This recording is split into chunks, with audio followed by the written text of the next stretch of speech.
할렐루야, 작은 예수교회 이영종 목사입니다. 지난 한 주 동안 잘들 계셨습니까? 이제 제가 기도함으로 영상 예배 및 설교를 시작하도록 하겠습니다. 전능하시고 거룩하신 아버지 하나님, 이 시간에 하나님의 말씀을 듣기 원합니다. 하나님 말씀하여 주시며 저희들 마음 가운데 하늘로부터 오는 그런 빛과 진리를 발견하게 도와주시고 저희들이 행해야 할 바를 알려주시옵소서. 또 말씀을 전하는 저에게도 성령의 은혜를 입혀 주시옵소서. 예수님의 이름으로 기도하였습니다. 아멘.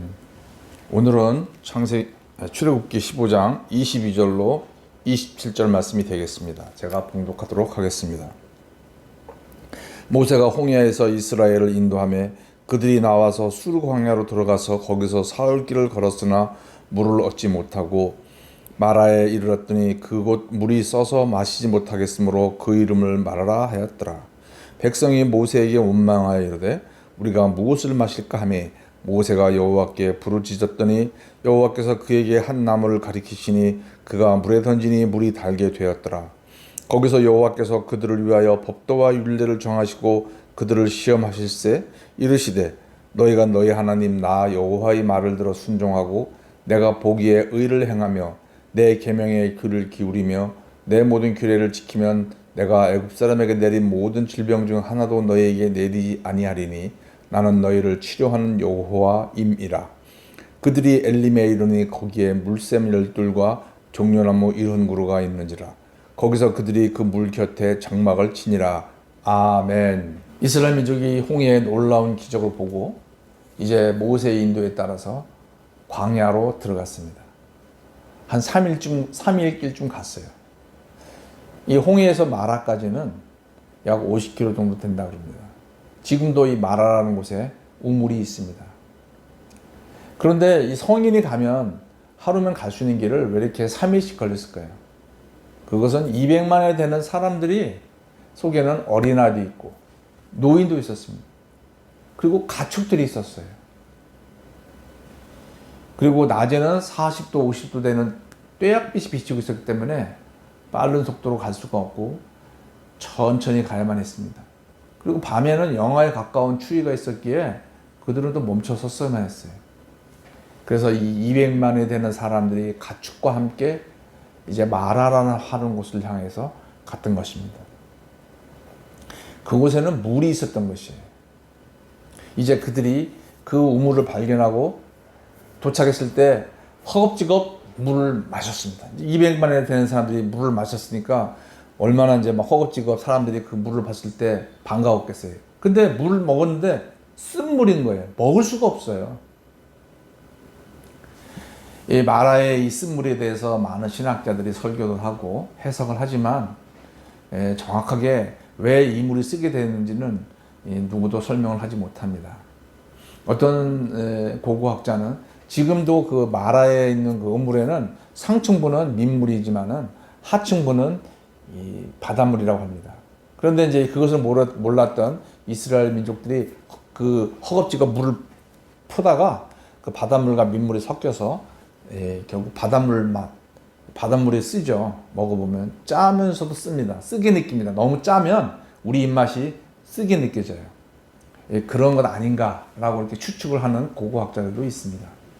그러나 성경은 뭐 자세하게 설명하고 있지 않기 때문에 우리가 왜 쓰게 됐는지에 대해서는 알 수가 없습니다. 그래서 이제 이들이 이 쓴물을 보자 대뜸 모세를 원망해요. 모세는 황당하게 그지가 없습니다.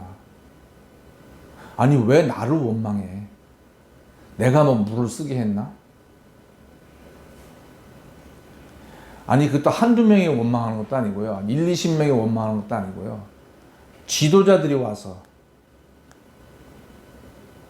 그 모세와 함께 걸어야 할 그 지도자들이 와서 원망할 뿐 아니라 이스라엘 민족 전체가 자기를 원망하는 거예요. 성도 여러분, 우리는 주위에 있는 친한 사람들 한두 명이 나를 원망해도 마음이 아픕니다. 그런데 이스라엘 민족 전체가 이 모세를 원망한다고 생각을 해봅시다. 모세 왕이 어떻겠습니까? 우리도 만약에 누가 나를 향해서 원망하고 있다면 우리는 찾아가서 좀 뭔가 좀 해명하고 뭐 그러고 싶지 않습니까? 모세도 답답합니다. 자기가 뭘 잘못했는데 억울한 거예요. 그런데 모세는 하나님께 부르짖었다라고 성경은 기록하고 있습니다. 이 부분을 읽을 때 저희 이영종 목사는 많은 회개를 하였습니다. 또한 저는 부족함을 많이 느끼게 되었습니다.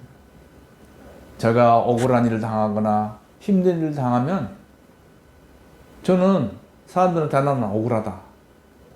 나를 변명하려는 그런 말을 많이 하게 됩니다. 그러나 모세는 그렇게 하지 않았습니다. 하나님께 부르짖었다라고 성경은 기록하고 있습니다. 사람들은 참으로 못된 습성을 가지고 있습니다. 어려움이 생기면 다른 사람을 원망하는 거예요. 이스라엘 민족도 그런 어려움을 당했을 때 그 어려움을 당하면 어떻게 해야겠습니까? 홍해를 가르신 그 하나님, 그 놀라운 하나님 앞에 기도하거나 또 간절히 구해야 되지 않겠습니까? 그러나 이스라엘 민족은 즉시 모세를 원망합니다. 이 부분을 보면서 저 이영종 목사의 연약한 모습이라고 생각됩니다. 저도 못된 습성 중에 하나가 어려운 일이 생기거나 뜻하지 않은 일이 생기면 사람을 원망합니다. 그 사람이 잘못해서 왜 또 그 사람이 그렇게 했을까? 좀 잘 좀 하지. 더 주의해야지. 미리 좀 알아보지. 그러면서 사람을 원망합니다. 이스라엘 민족들도 모세를 어떻게 원망했을까요? 당신이 지도자면 미리 좀 사람을 정탐꾼을 보내서 좀 미리 그 물 맛이 어떤지 좀 알아봤으면 좋지 않냐. 당신은 그냥 지도자의 위치만 있었고 그냥 도대체 한 게 뭐냐? 우리를 위해서 한 게 뭐냐? 아마 이렇게 따지지 않았을까요? 이제 하나님의 사람 모세는 홍해 앞에서 이스라엘 민족이 하나님과 모세를 향해서 원망하고 있을 그때에도 그가 오른팔에 지팡이를 잡고 내 오른팔에 하나님의 지팡이를 잡고 손을 내밀며 기도했던 것처럼 이때도 하나님 앞에 간절히 기도합니다. 이 기도하는 놀라운 사람 모세요. 성도 여러분, 저 이영종 목사도 이런 모세를 닮을 수 있도록 기도하여 주시기 바랍니다. 이제 하나님 앞에 간절히 기도했을 때 하나님께서 모세에게 한 나무를 보게 하십니다. 그리고 그 나무를 그 마라의 쓴물에 던졌더니 물이 달게 되었다. 하나님께서는 모세의 기도를 외면치 아니하시고 그 기도 응답의 결과로 나무를 던지라고 말씀을 하시고 던졌을 때 그 물이 변하는 놀라운 기적을 이스라엘이 경험을 하게 됩니다. 홍해 사건에서 물로 인해서 물이 갈라지고 그 물로 인해서 그 애국 군대가 다 죽는 것을 경험했던 것처럼 이번에는 물 때문에 쓴 물이 먹을 수 없는 물이 먹을 수 있는 물로 변하는 것을 이 이스라엘 민족이 또한 경험을 하게 됩니다. 이제 이 경험 이후에 하나님께서 이스라엘 민족에게 말씀을 하십니다. 모세가 여호와께 부르짖었더니 여호와께서 그에게 한 나무를 가르치시니 그가 물에 던지니 물이 달게 되었더라. 거기서 이제 그 마라에서 이스라엘을 향해서 여호와께서 말씀을 하십니다. 여호와께서 그들을 위하여 법도와 율례를 정하시고 그들을 시험하실 때 이르시되 너희가 너희 하나님 나 여호와의 말을 들어 순종하고 내가 보기에 의를 행하며 내 계명에 귀를 기울이며 내 모든 규례를 지키면 내가 애굽 사람에게 내린 모든 질병 중 하나도 너희에게 내리지 아니하리니 나는 너희를 치료하는 여호와임이라. 이제 그 마라의 사건을 또 기적을 경험하게 합니다. 홍해 사건을 경험하고 나서는 하나님은 아무런 말씀이 없으셨어요. 그러나 이제 이 광야로 들어오면서부터 하나님께서는 이스라엘 민족을 훈련시키십니다. 이 시험하다 하는 것은 테스트한다 그런 뜻이에요. 잘하나 못하나 잘할 수 있도록 그들을 시험하는데, 그 시험하는 내용은 뭐냐? 하나님의 말씀을 잘 듣고 순종하고 의를 행하고 하나님의 계명에 귀를 기울이며 내 모든 규례를 지키면, 그런 내용입니다. 여기서 이제 구체적으로 이 법도와 율례가 어떤 것인지는 자세히 나와 있지 않지만, 그러나 26절에 보면은 그 법도와 규례가 의미하는 바를 설명을 해주고 있는 겁니다. 여호와 하나님의 말씀을 잘 듣고 순종하고 따르라.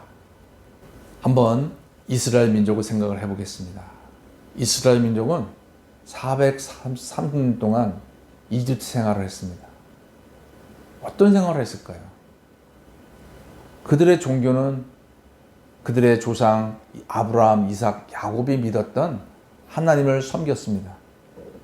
그러나 그들의 생활 패턴은 애굽의 생활 패턴입니다. 애굽의 신들, 애굽의 생활, 애굽의 바로, 애굽의 영웅들, 애굽의 부자들을 흠모하면서 살았던 거예요.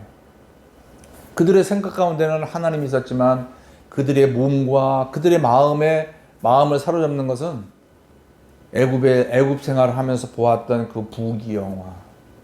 그리고 그 부귀영화를 누가 줬습니까? 애굽에 있는 신들이, 그 10가지가 넘는 수많은 신들이 부귀영화를 준다고 믿었고 그들을 섬겨야만 그것을 얻는다고 그들은 배우면서 살았던 것입니다.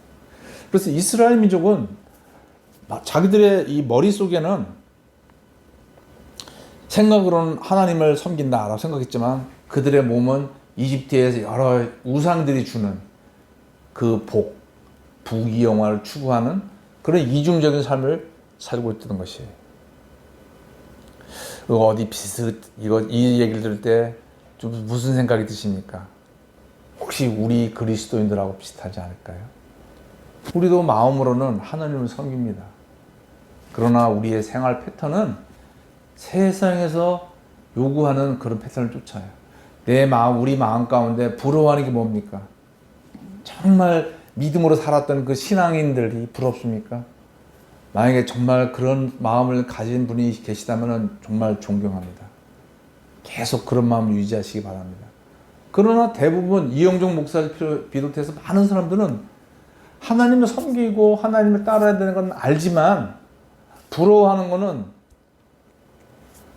큰 돈 많은 사람들이에요. 아름다운 미모를 가진 사람들, 건강한 사람들, 또 어떤 그런 지식이 많은 어떤 그런 교육자들. 그래서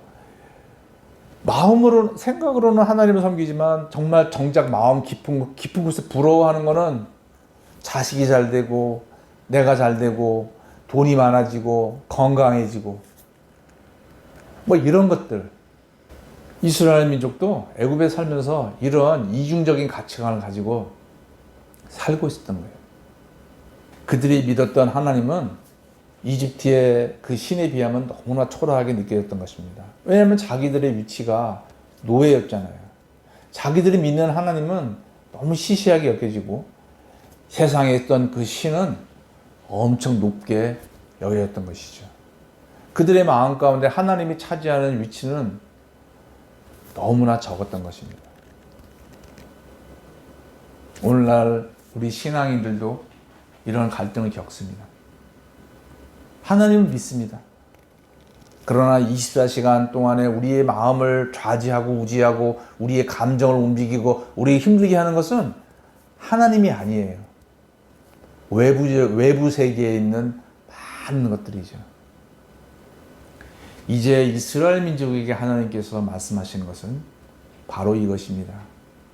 너희가 이제 그냥 너희들 마음 조그마한 곳에 차지하고 있었던 그 하나님에 대한 신앙이 너희들의 뼛속 골수까지 하나님에 대한 신앙으로 바뀌게 된다. 그리고 이제는 너희들이 하나님을 듣고 하나님을 믿고 하나님의 원리대로 살아가는 것이 즐거움이 되어야 된다. 고통이 되면 안 된다. 이스라엘 민족은 그들은 여호와 신앙을 지키려고 했지만 그들은 애굽에 있는 신의 원리에 따라서 행동하는 것이 훨씬 편했던 것이에요. 그들은 소수였고 많은 대부분의 에집트 사람들은 다수였기 때문에 그들이 그들 앞에서 애굽 사람들 앞에서 자기의 여호와의 신앙을 얘기하는 것은 너무나 힘들고 불편했던 것입니다. 그냥 자연스럽게 애굽에 묻혀서 살아가는 것이 자연스러웠던 것이죠. 그러나 이제 하나님께서는 그들에게 그렇게 하지 말고 이제는 하나님의 말씀 듣고 우상의 이야기를 듣지 말고 그 다음에 하나님의 말씀에 순종하고 그것이 비록 세상에서 얘기해주는 것과 배치가 된다 할지라도 그리고 그것을 따르라. 두 마음을 품지 말고 하나님의 말씀을 따르라. 그러면은 내가 애굽에 내렸던 모든 질병 중에 너희에게 하나도 임하지 않게 하겠다. 나는 너희를 치료하는 여호와이니라. 여기서 왜 갑자기 하나님께서 치료하시는 하나님으로 표현하고 있을까요? 저 이영종 목사는 이 부분을 보면서 오늘날을 생각해 봅니다. 오늘날 우리가 많은 물질과 많은 인간관계가 있습니다. 그러나 사실 우리들 마음 깊은 곳에는 다들 상처와 어려움이 있습니다. 해결받지 못한 상처와 어려움, 이것을 안고 살아갑니다. 또 옆 사람을 봐도 상처와 어려움이 있습니다. 그래서 그냥 우리는 상처와 어려움을 갖고 살아가는 것이 당연한 줄 알고 사는 거예요. 이집트에도 많은 사람들이 부귀와 영화를 누리고 있었지만 그들에게서는 육신 질병 또 마음의 질병을 안고 살고 있었던 것이에요. 오늘날도 우리가 풍요로운 이 시대에서도 사실 개인 속으로 들어가 보면은 많은 사람들이 그런 상처 가운데 살아가는 것을 봅니다. 저 이영종 목사도 젊은 시절에 받았던 상처들 잘 지워지지가 않고 있습니다. 그런 것들이 있습니다. 그런데 하나님께서는 너희가 나를 잘 순종하면은 잘 먹고 잘 살게 해주겠다. 이렇게 하면 얼마나 좋겠습니까? 그런데 갑자기 치료에 대한 이야기를 하시는 거예요. 젊은 시절에는 잘 이것이 이해가 되지 않았습니다. 그러나 하나님은 우리를 아시는 거예요. 우리의 인생을 아시는 거예요. 저에게도 그 치유되지 않은 상처들, 그런 것도 있습니다. 누구에게도 말하기 어렵고 힘든 그런 상처가 남아서 오늘날 저를 괴롭히는 것들이 있습니다. 그런데 하나님은 누구도 해결할 수 없는 그 상처를 치료해 주시겠다는 거예요. 치료의 하나님으로 하나님은 이스라엘 민족에게 나타나기 시작하십니다. 홍해 사건은 기적으로 보이시는 하나님이시지만 이제는 한 사람 한 사람의 필요를 채우시는, 그것도 마음 깊은 곳, 하나님만이 치료할 수 있는 그 치료의 하나님이라는 것을 성경은 말씀하고 계신 겁니다. 이 얼마나 놀라운 축복입니까? 성도 여러분이 진정으로 원하는 것은 무엇입니까? 돈이 많은 겁니까? 자식이 잘 되는 겁니까? 건강한 겁니까? 아무리 건강하면 무엇 하겠습니까? 마음에 병이 있으면 그거는 다 즐거움이 되지 못합니다. 우리를 지으신 하나님께서는 우리의 진정한 필요가 무엇인지를 아시기 때문에 다 가식적인 것들은 다 걷어버리고 우리의 진정한 필요를 채워주시겠다고 약속하신 것이라고 저는 믿습니다.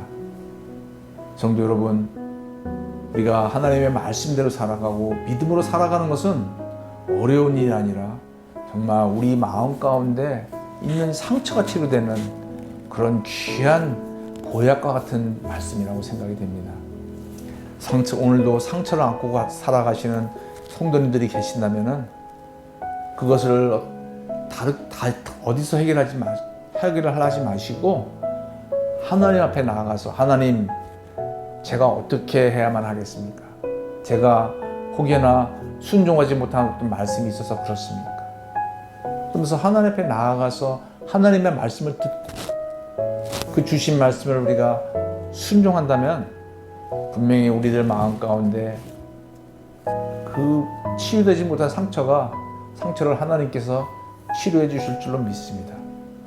상처만 바라보지 마시고 그 상처가 있게 된 그 원인과 그 다음에 그것을 하나님 앞에 들고 나가서 하나님 앞에 기도할 때 하나님 반드시 말씀으로 들려주시고 어떻게 해야 할 바를 보여주실 줄라고 믿습니다. 성도 여러분, 이제 우리가 이 치료하시는 하나님을 다 경험하시면서 우리 삶 가운데 그런 치유의 역사가 이런 놀라운 마음의 기쁨과 평안을 가지고 주위 사람들에게 치료의 하나님을 전하는 그런 성도님들이 되시기를 간절히 축원합니다. 기도하겠습니다. 아버지 하나님, 오늘 귀한 말씀 주신 것을 감사합니다. 누구도 해결할 수 없는 저희들만의 깊은 마음의 상처가 있사온데 아버지 하나님, 그 상처의 원인은 저희들의 죄인 줄 압니다. 저희들의 생각대로 살아서 생긴 그런 것들도 있는 줄 압니다. 하나님, 저희들의 상처를 주님 앞에 내어놓으니 주님 그 말씀하여 주시고 저희들이 어떻게 행해야 할 바를 알려주시고 저희들이 순종할 때 하나님 저희들의 상처를 치료하여 주시옵소서. 예수님의 이름으로 기도하였습니다. 아멘.